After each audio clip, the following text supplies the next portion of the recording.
ओम गुरुर्ब्रह्मा गुरुर्विष्णु गुरुर्देव महेश्वर गुरुर्साक्षात् परम ब्रह्म तस्मै श्री गुरुवे नमः। आज की कथा भागवत में थोड़े दिवस में भगवान की विद्या परिपूर्ण हो गई। अल्पकाल विद्या सब धाई। गुरुदेव को वंदन करके कहा जे आप आज्ञा दें, मुझको दक्षिणा देने की बहुत इच्छा है। मैं आपको क्या दक्षिणा दूं? तो संदीपनी ऋषि ने कहा कि तुमने दक्षिणा लेने के लिए मैंने तुम्हें ज्ञान नहीं दिया। ज्ञान का विक्रय जो है महापाप है। ज्ञान का विक्रय कभी करना ही नहीं चाहिए। अन्न का विक्रय कभी नहीं करना चाहिए। अनाज आप तो देख तो लोग बेच लेते हैं, लेकिन कहा गया ये अनाज का बिक्री नहीं करना चाहिए और विद्या का बिक्री नहीं करना चाहिए, बेचना नहीं चाहिए। तुलसीदास जी लिखने बेच ही वेद धर्म दुहिले ही। कलयुग है ना, लेकिन कहा गया कि विद्या बेचना नहीं चाहिए।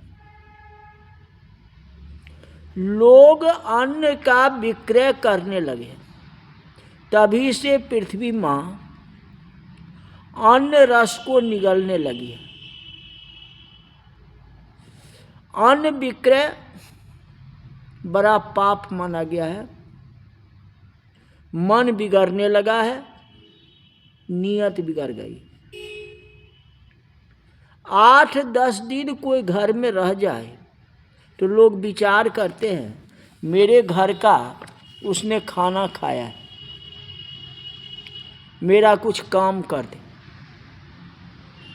मेरा जिसने अन्न खाया है वह मेरा काम करे, मेरे लिए अच्छा बोले।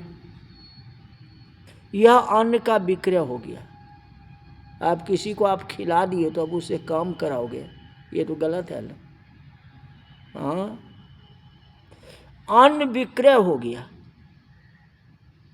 बाजार में यही होता है, ऐसा नहीं होना चाहिए।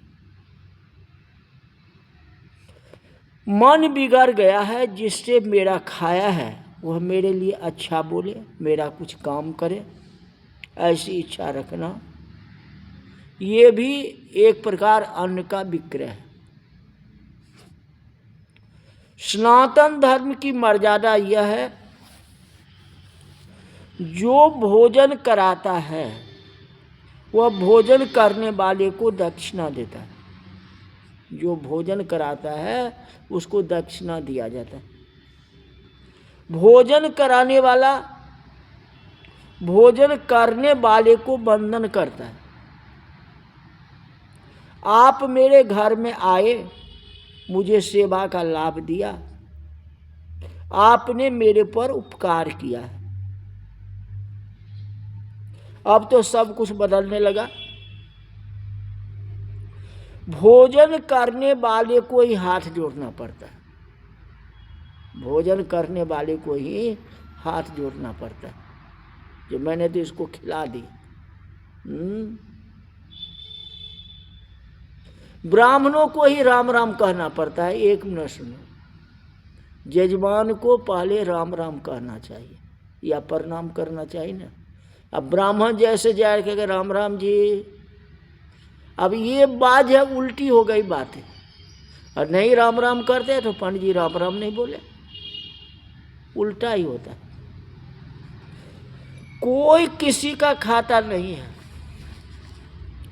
आपके घर में जो आया है उसको आपके घर में भाग है, लिखा हुआ था अन्न पानी।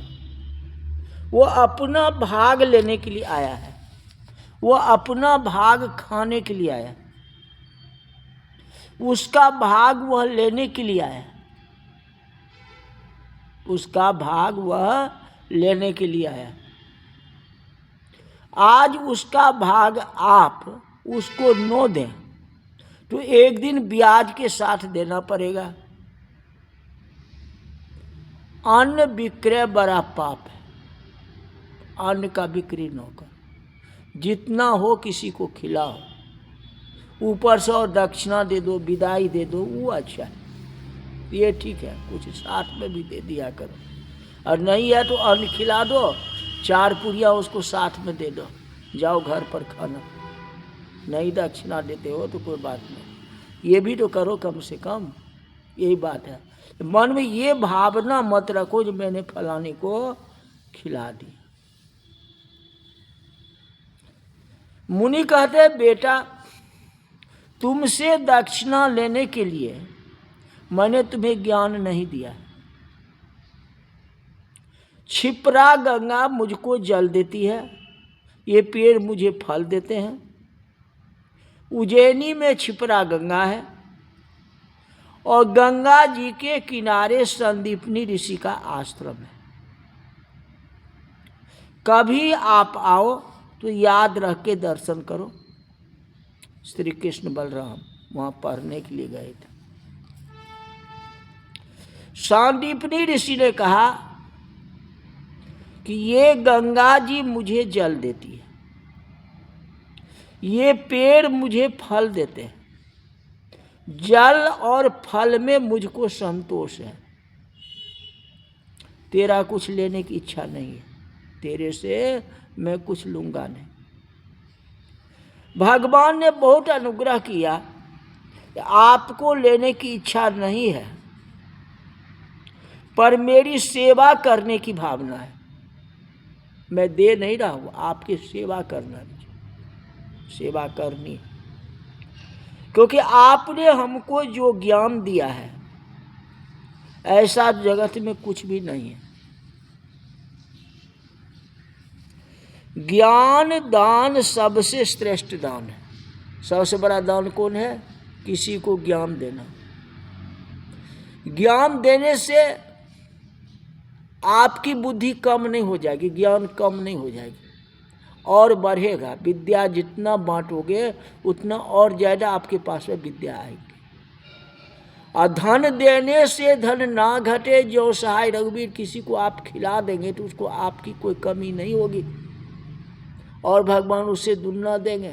धन देने से धन ना घटे, नहीं घटेगा।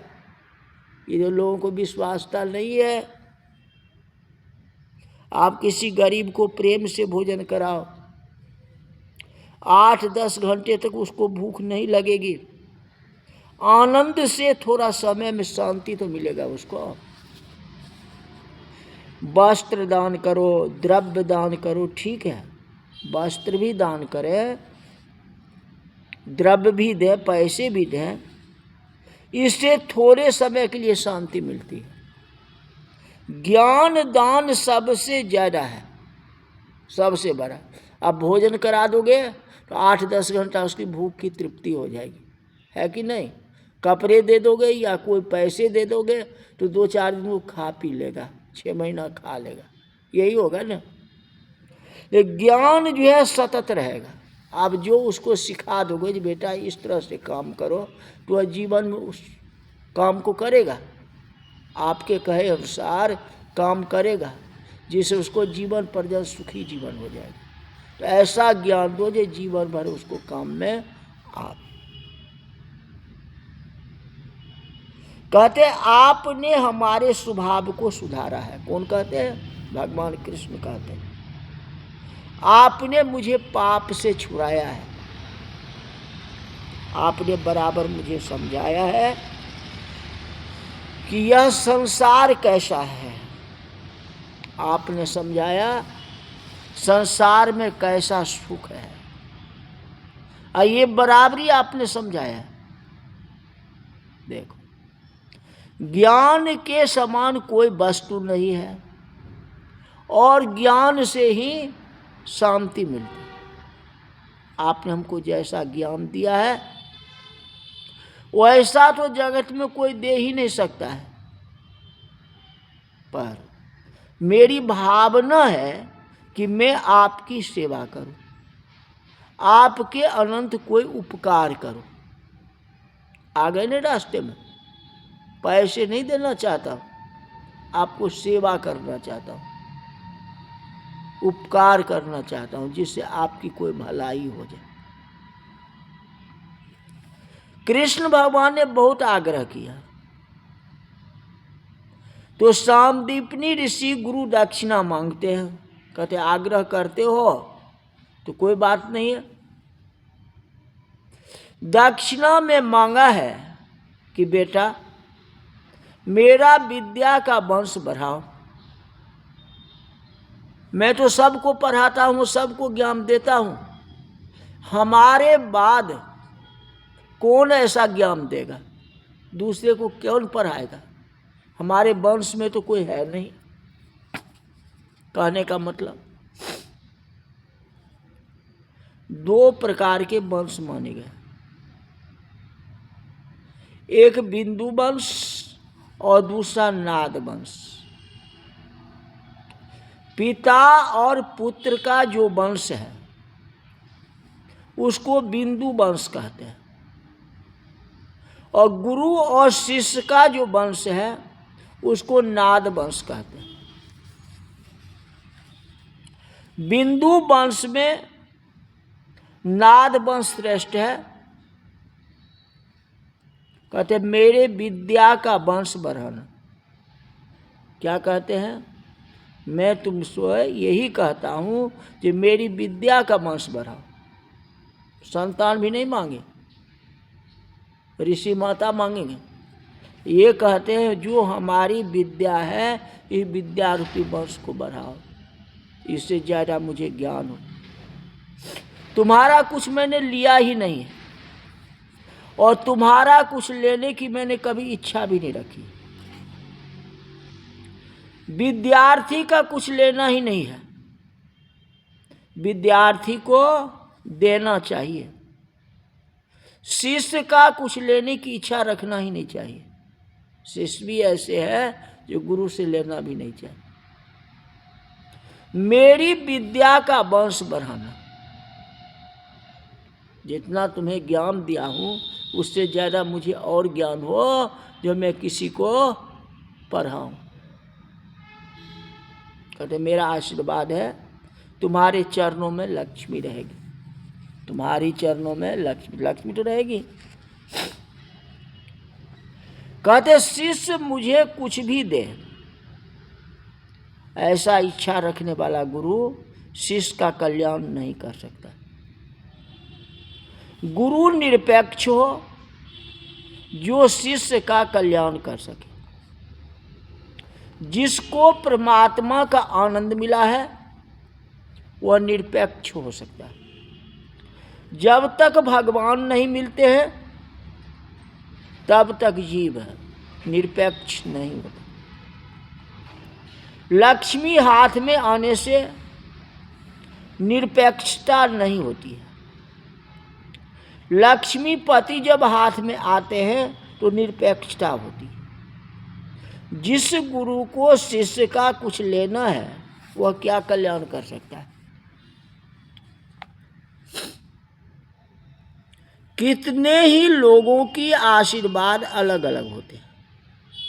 101 रुपया दें तो आशीर्वाद दूसरा होता है, 501 रुपया दें तो आशीर्वाद दूसरा होता है।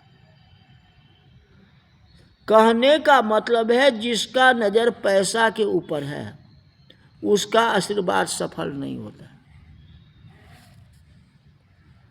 मुझे कुछ भी लेना नहीं है, ऋषि महाराज कहते हैं मुझे कुछ भी लेना नहीं है, मेरी विद्या का वंश बढ़ाओ, इससे ज़्यादा मुझे विद्या हो। श्री भगवान ने गुरुदेव को आज्ञा का पालन किया है। गीता जी के आरंभ में अर्जुन ने कहा मैं आपका शिष्य हूँ, शिष्य तेहं साधि मात्वाम प्रपन्नम। अर्जुन ऐसा बोलता है।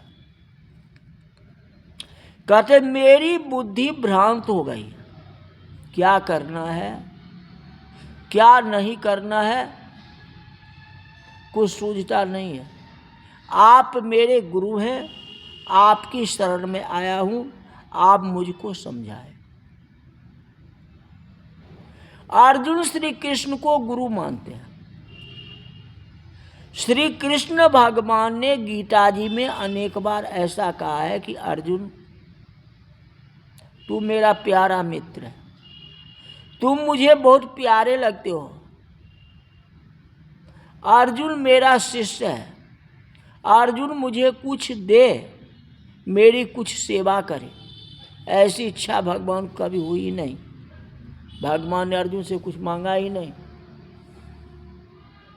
अर्जुन की सेवा करके अर्जुन को ज्ञान दिया। सेवा भी उसी का क्या, चेला का ही किया। माने रथ भी चलाया, उसको ज्ञान भी दिया। अर्जुन का रथ चलाया,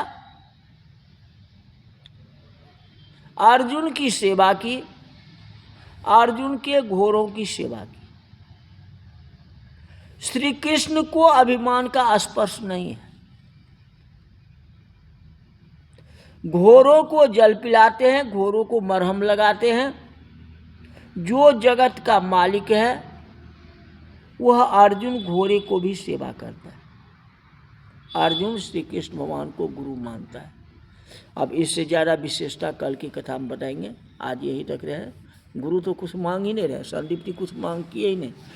अब गुरु ऋषि जो है, माता जो है, वो कहीं मांग ले कुछ, वो बात कल की कथा में बताएंगे। आज जो है यही तक। बोल वृंदावन बिहारी लाल की जय।